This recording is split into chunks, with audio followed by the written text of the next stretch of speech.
But one of the things that it raises is that this whole controversy over Ukraine, it brings, obviously the Hunter Biden question back into the bloodstream.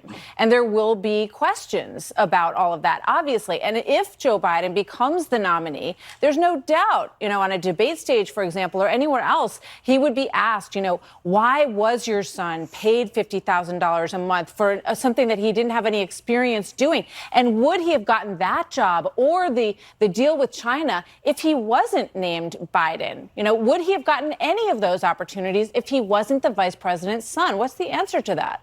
Well, Martha, look, one, I dispel the myth that our campaign is collapsing. I think folks have been writing that our campaign was on the brink of collapse before our campaign even got started. And they've been essentially writing our campaign's obituary since April 24th.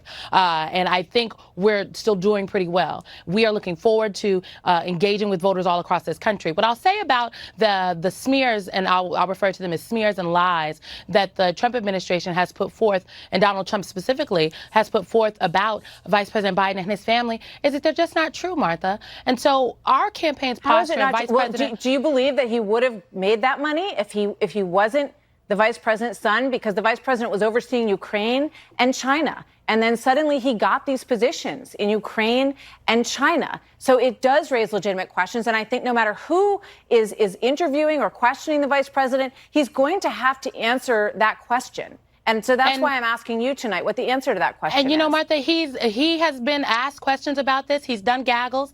And our posture is this, that what Donald Trump is alleging, and what he is alleging is that Vice President Biden did something untoward, that there was something fishy going on, that the firing of the Ukraine prosecutor, that the EU, that the IMF, that the entirety of the West was united in wanting, that reformers in Ukraine wanted, was somehow not on the up and up and was devised to protect Vice President Biden's son. That is what he's saying, and that's not true. And so our campaign's posture, and frankly, Vice President Biden's posture specifically, has been to unequivocally, bat down those smears, those lies, and those assertions, because that is not the... And Martha, there's even a piece today the last thing I want to note, the last thing I want to note on this is that, frankly, Vice President Biden has been clear, and that President Trump's oath of office is to protect Americans, is to protect our standing in the international world. And he has violated that oath. He has violated the Constitution. And so anytime he wants to bring up Hunter Biden, the question should come back to Donald Trump and what he is doing. Because this isn't about Vice President Biden. This is about Donald Trump. I understand that as a strategy. I'm just saying, I don't think it's a question that will clearly be asked because of all of this. And there's even an interesting piece by Peter Schweitzer in the New York Times today that says that what Hunter Biden did is perfectly legal. But is it right?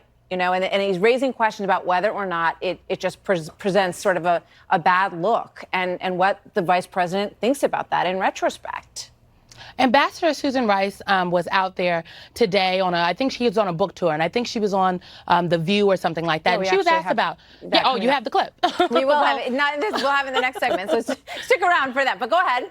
Well, I'll just say that she served in the Obama administration, the Obama-Biden administration, and noted that Vice President Biden served honorably, that there is no question about his character, about his commitment to the Constitution, and his commitment to America. And so I would say to anyone out there that's wondering, if you can trust where Joe Biden stands when it comes to America and America's interests, and is he on the up and up, I would say the answer is unequivocally yes. Unfortunately, we cannot say the same for Donald Trump and the Trump administration.